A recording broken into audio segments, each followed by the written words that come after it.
আসসালামু আলাইকুম। আমি ফারহানা ইয়াসমিন রুমি। বাংলাদেশের রাজধানী ঢাকা থেকে আমার ব্লগটি শুরু করছি। আশা করি আল্লাহর অশেষ রহমতে আপনারা সবাই ভালো আছেন। আমিও আল্লাহর রহমতে বেশ ভালো আছি। আজকের ব্লগটি শুরু করছি বিকেল থেকেই। বিকেলে আমার বারান্দাটা একটু সাজিয়ে গুছিয়ে নিচ্ছি আবারও। আর গাছগুলির পরিচর্যা করছি, সেটা দিয়েই আমার আজকের ব্লগটি শুরু করা। আশা করি আপনাদের ভালো লাগবে। গাছের পরিচর্যা করা, গাছকে একটু গুছানো, বারান্দা গুছানো, এই কাজটা আমার খুব পছন্দ। সেটাই আপনাদের সাথে শেয়ার করি এবং করছি। জানি না আপনাদের কার কার ভালো লাগছে বা কার কার ভালো লাগছে না।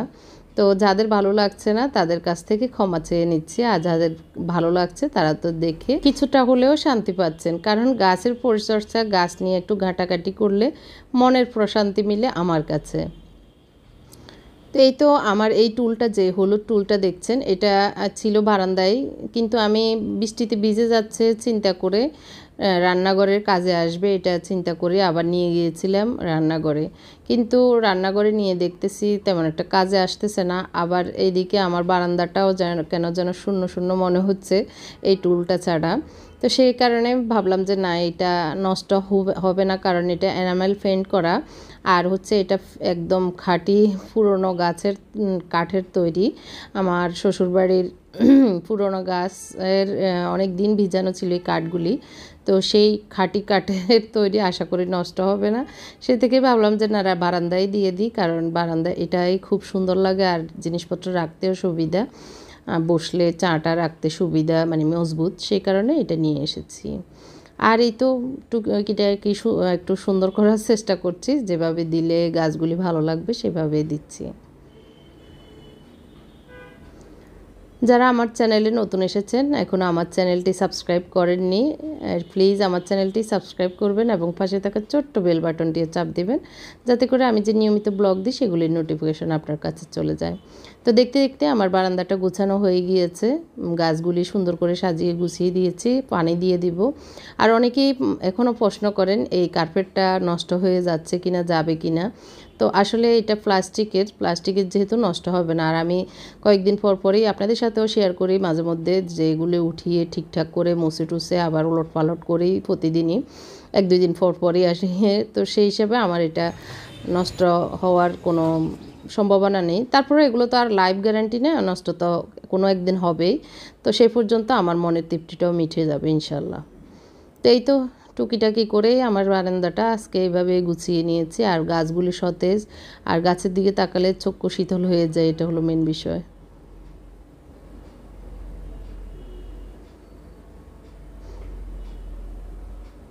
তো কালকে কোনো এক ভিডিওতে এক বোন মানে বলেছেন যে, প্রশ্ন না সরি, বাইরে থেকেও নাকি আমার বারান্দাটা অনেক সুন্দর লাগে নাকি। আমি আসলে এটা কখনোই খেয়াল করিনি, নিচে গিয়ে তাকাইনি। তো হয়তো ওনার কাছে ভালো লেগেছে, এই আর কি, নিচ থেকে। তো 2টা চেয়ার দিয়েছি, 2 কালারের প্লাস্টিকেরই, একটা বাসায় ছিল।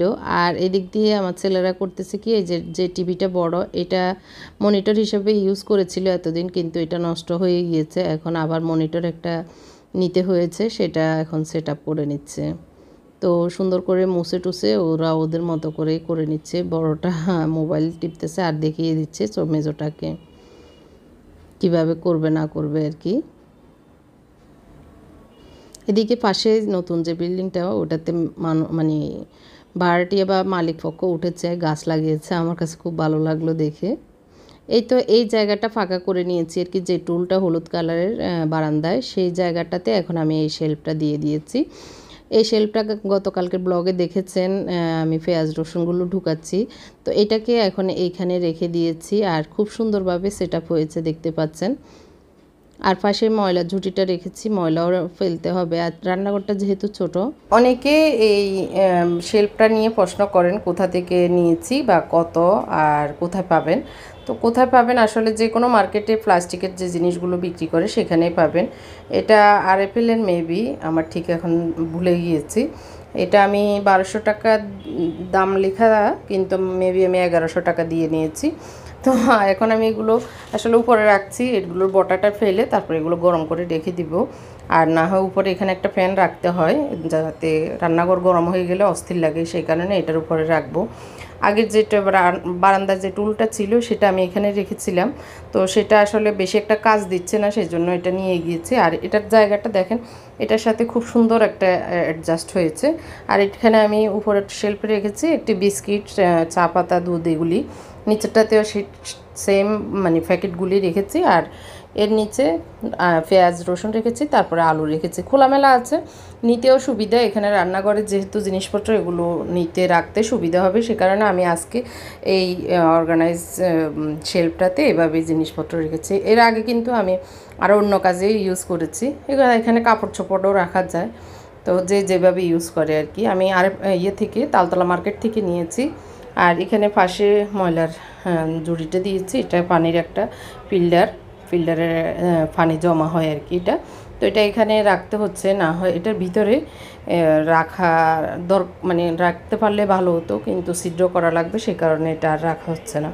তো আশা করি আমার আজকের এই অর্গানাইজেশনটা আপনাদের ভালো লেগেছে। তো এই কাজগুলি আসলে করতে করতে আসরের নামাজ, মাগরিবের নামাজ পড়ে আসলে ক্লান্ত, কাজ করা সব মিলিয়ে কিছুক্ষণ রেস্ট নিয়েছি মাগরিবের নামাজ পড়ে। তো খিদেও লেগেছে, এগুলো করতে আসলে সময় এবং পরিশ্রম তো লাগে অবশ্যই, মুছে মাছে ঠিকঠাক করে রাখতে হয়। তো কিছুই করতে ইচ্ছে করছে না, যার কারণে ভাবলাম ফ্রিজে এই কাঁঠালটা আছে, তো একটু খুলে নিই। ওদেরকেও বলতেছি কাঁঠাল খেতে মুড়ি দিয়ে, তো খেলে ওরা খাবে, না হয় আমি একবারে আমার হাজব্যান্ডের জন্য সহ খুলে নিচ্ছি, উনি আসলে ভাতের পরে একটু খাবে আর কি। তবে কাঁঠাল খালি পেটে খেলেই ভালো, হজম হয়, ভরা পেটে না খেলেই ভালো, আমি যতটুকু জানি আর কি। তো এখন আমি মুড়ি নিয়ে নিচ্ছি। আর এই বিচিগুলো এই কয়েকদিন যেগুলি খাওয়া হয়েছে আমি এভাবে ঝুলিয়ে রেখেছিলাম, যার কারণে শুকিয়ে গিয়েছে। আজকে ভাবতেছি একটু ভর্তা বানাবো, তো এগুলো দিয়ে সন্ধ্যায় এখন রাতের বেলায় ভর্তা। দুপুরে আসলে আমার হাজব্যান্ড যেহেতু থাকে না, এগুলো বানালেও আমি একা একা খেতে ভালো লাগবে না, তো উনি সহ খেতেও ভালো লাগবে, আর তাজা ফ্রেশ করবো এটা আর কি, উনি সহ খাবো এই জন্য। তো আজকে সেই কারণে কাঁঠালের বিচিগুলো দিয়ে ভর্তাটা বানাবো ভাবতেছি।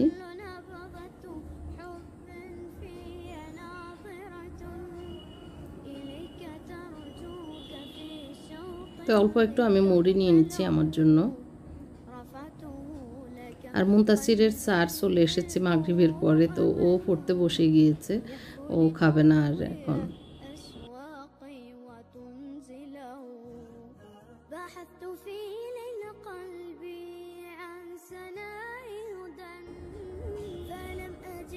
তো হয়তো অনেকে ভাবেন যে এগুলো পরিষ্কার থাকে কি না, এরকম যেরকম দেখছেন ওরকম হয় কি না। আসলে এই যে জিনিসগুলো, বয়মগুলি আমি রাখার পরে এখনও একবারও মুছিনি, কিন্তু খুব সুন্দর আপনাদের সামনে তো দেখতে পাচ্ছেন। 15 দিন পর পর একবার মুছলে হয়ে যায়, বা 20 দিন 25 দিন পরেও মুছলে তেমন সমস্যা হয় না। তবে ভালোভাবে নামিয়ে একদিন মুছে নিলেই হয়ে যায়। যদি মাসকে মাস, বছরকে বছর রেখে দেওয়া হয় তখন কিন্তু ওগুলো নোংরা হয়ে যায়। তো আমি মোত্তাকিকে একটু খাইয়ে দিচ্ছি, ও একটা খাচ্ছে। আর কাঁঠালগুলো একবারেও নরম না, আবার একবারেও শক্ত না, মিডিয়াম আর কি। তো খাওয়ার পরে আসলে কিছুক্ষণ আম্মার সাথে কথা বলেছি, আমার আপার সাথে কথা বলেছি, বলার পরে 9টার সময় এখন এসেছি একটু শুটকি ভিজাবো। শুটকিটা একটু গরম পানি দিয়ে ভিজিয়ে রাখবো, তাহলে 10-15 মিনিট পরে এগুলো সুন্দরভাবে ভিজে ফুলে উঠবে। তো আমি ডিপ ফ্রিজেই শুটকি রাখি, ডিপ ফ্রিজ থেকে নিয়ে নিচ্ছি।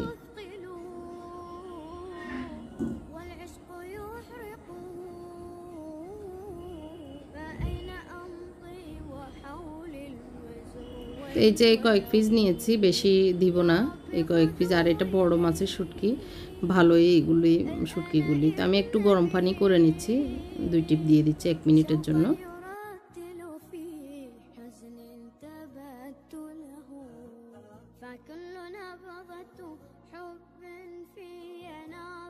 তো এর ভিতরে 1 মিনিট গরম পানি হয়ে গিয়েছে, এখন আমি শুটকিতে দিয়ে দিচ্ছি।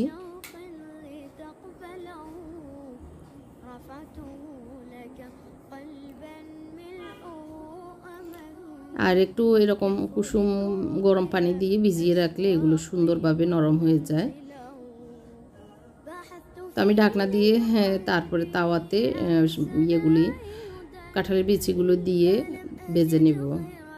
আর এটা একটু আমি এই যে প্লাস্টিক সিলিকন ঢাকনা দিয়ে আটকে রাখবো, তাহলে পানিগুলো অনেকক্ষণ গরম থাকবে আর পানি পড়বেও না। তো আমি বাটির সাইজের যে ঢাকনাটা সেটা নিয়ে নিয়েছি।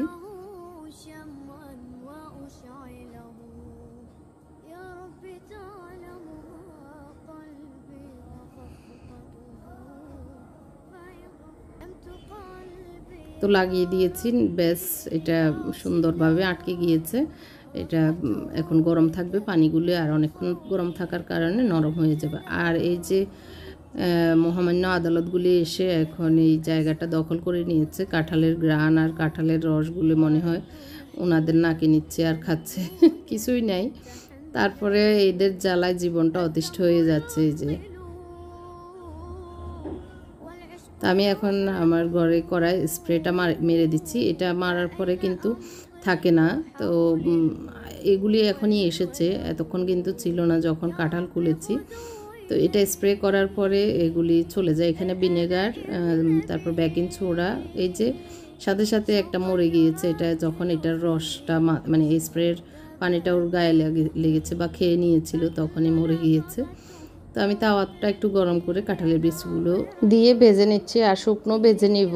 আমি আসলে প্রথমে চিলে ভেজে নেওয়া ওইটা ওইভাবে করছি না, একদম গ্রাম বাংলার যেভাবে করে সেভাবে করে নিচ্ছি। এখানে রসুন নিয়েছি, শুটকি, পেঁয়াজ, শুকনো মরিচ নিয়েছি। শুটকিগুলো খুব সুন্দরভাবে নরম হয়ে গিয়েছে, তারপর আমি ধুয়ে নিয়েছি। আর শুটকি আর রসুনগুলো আমি ভেজে নিব, শুকনো মরিচগুলো ভেজে নিব, পেঁয়াজটা তো কাঁচাই দিব।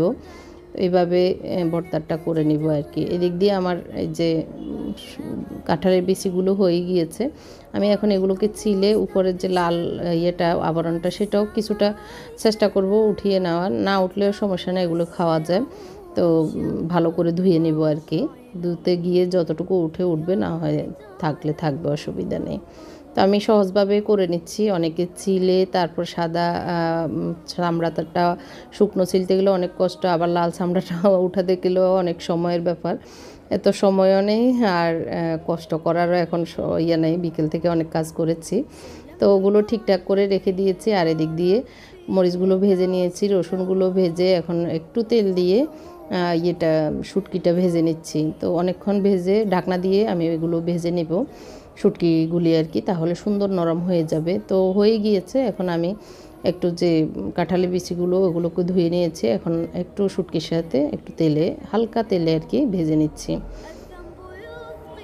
এখন আমি যেহেতু ফাটাই করব না, চপারেই করব, তো প্রথমে আমি পেঁয়াজগুলো, এই পেঁয়াজ যেহেতু নরম জিনিস, তো নিচের দিকে দিয়ে দিচ্ছি।